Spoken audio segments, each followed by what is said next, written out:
Assalamualaikum warahmatullahi wabarakatuh. Kami dari kelompok 4 dari kelas D akan mempresentasikan tentang urgensi tauhid dan bahayanya syirik. Ada 5 permasalahan yang akan dibahas di presentasi kali ini. Yang pertama adalah arti dan makna tauhid. Makna tauhid adalah menjadikan Allah sebagai satu-satunya sesembahan yang benar dengan segala kekhususannya.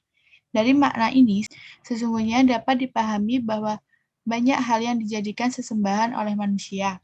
Bisa jadi berupa malaikat, para nabi, orang-orang. Namun seseorang yang bertauhid menjadikan Allah sebagai satu-satunya sesembahan. Yang kedua adalah sebagai landasan bagi semua aspek kehidupan. Dalam ajaran tauhid, paling tidak ada 3 hal mendasar yang dibicarakan. Pertama, yaitu ilahiyat, yaitu berkaitan dengan Tuhan. Maksudnya, baik sifat-sifatnya, perbuatannya, dan hubungan antara Tuhan dan hamba-hambanya. Kedua, nubuat, yaitu hal yang berkaitan dengan para nabi. Maksudnya, yang diutus oleh Allah Subhanahu wa Ta'ala, yaitu para nabi, kepada seluruh umat manusia untuk menyampaikan syariat-syariatnya kepada mereka. Yang ketiga adalah sam'iyat. Sam'iyat adalah informasi yang dibawa oleh para nabi berupa wahyu dari Allah. Berupa wahyu yang mereka terima dari Allah untuk disampaikan kepada umat mereka masing-masing. Dalam ketiga ajaran ini, termuat ajaran tentang malaikat, kitab, dan takdir. Dan dari ajaran dasar inilah ditegakkan rukun-rukun Islam berupa syahadat, sholat, puasa, zakat, haji, dan serta ibadah-ibadah lainnya.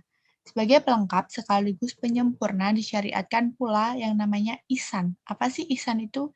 Ihsan adalah berbagai ibadah yang kita lakukan dan buah dari ketiga ajaran Islam ini, yakni iman, Islam, dan ihsan, adalah baiknya perilaku atau akhlak seseorang hamba Allah Subhanahu wa Ta'ala, baik dalam rangka berhubungan dengan Allah, dengan sesama manusia, ataupun dengan alam lingkungannya. Semua hal ini telah direalisasikan oleh Nabi besar Muhammad Shallallahu Alaihi Wasallam dalam kehidupan beliau sehari-hari, dan kita sebagai umat beliau diminta untuk meneladani seluruh aspek kehidupan beliau semampu kita. Selanjutnya adalah bentuk-bentuk tauhid. Ada berapa sih bentuk-bentuk tauhid? Bentuk-bentuk tauhid yang kita ketahui ada 6. Yang pertama adalah syirik al-istiqlal, yaitu menetapkan pendirian bahwa Tuhan itu ada 2, dan keduanya bebas bertindak sendiri-sendiri. Seperti syiriknya orang penyembah api, menurut mereka Tuhan itu ada 2. Pertama, Ahura Mazda, Tuhan dari segala kebaikan, dari Ahriman, Tuhan dari segala kejahatan. Yang kedua adalah syirik at-tabi'id, yaitu menyusun Tuhan terdiri dari beberapa Tuhan, sebagai syiriknya orang Nasrani. Yang ketiga adalah syirik at-takrib, yaitu beribadat memuja kepada yang selain Allah Subhanahu wa Ta'ala untuk mendekatkan diri kepada Allah Subhanahu wa Ta'ala, sebagaimana syiriknya orang jahiliyah zaman dahulu. Jadi syirik at-takrib digunakan oleh orang-orang zaman dahulu. Selanjutnya adalah syirik at-taklid, yaitu memuja, beribadat kepada yang selain Allah karena taklid, turut-turutan kepada orang lain. Yang kelima, syirik al-asbab, yaitu menyandarkan pengaruh kepada sebab-sebab yang biasa, sebagaimana syiriknya orang-orang ahli filsafat dan penganut paham naturalis. Mereka berkata bahwa segala kejadian alam ini tidak ada sangkut pautnya dengan Tuhan, meskipun Tuhan itu ada, melainkan ada sebab akibat daripada alam itu sendiri. Jadi mereka tuh nggak berpikir adanya Tuhan, mereka berpikir hidup sekarang itu realistis aja gitu. Yang terakhir adalah syirik al-akrad, yaitu beramal bukan karena Allah, berarti bisa jadi beramal karena manusia, gara-gara hewan, ataupun lainnya. 4 yang pertama di atas, hukumnya ialah kufur. Menurut ijma ulama, hukum yang keenam ialah maksiat atau durhaka, bukan kafir menurut ijma. Adapun hukum syirik yang kelima menghendaki penjelasan. Keempat adalah penyebab terjadinya syirik. Penyebab terjadinya syirik itu ada 4. Yang pertama adalah kafir.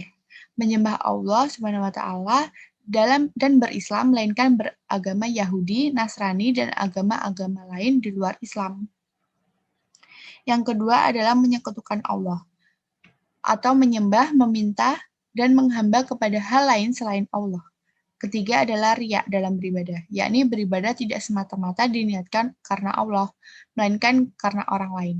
Syirik ini disebut oleh Rasulullah sebagai syirik kecil, yakni syirik yang bisa terjadi ke semua muslim. Yang keempat adalah terlena dengan nikmat Allah.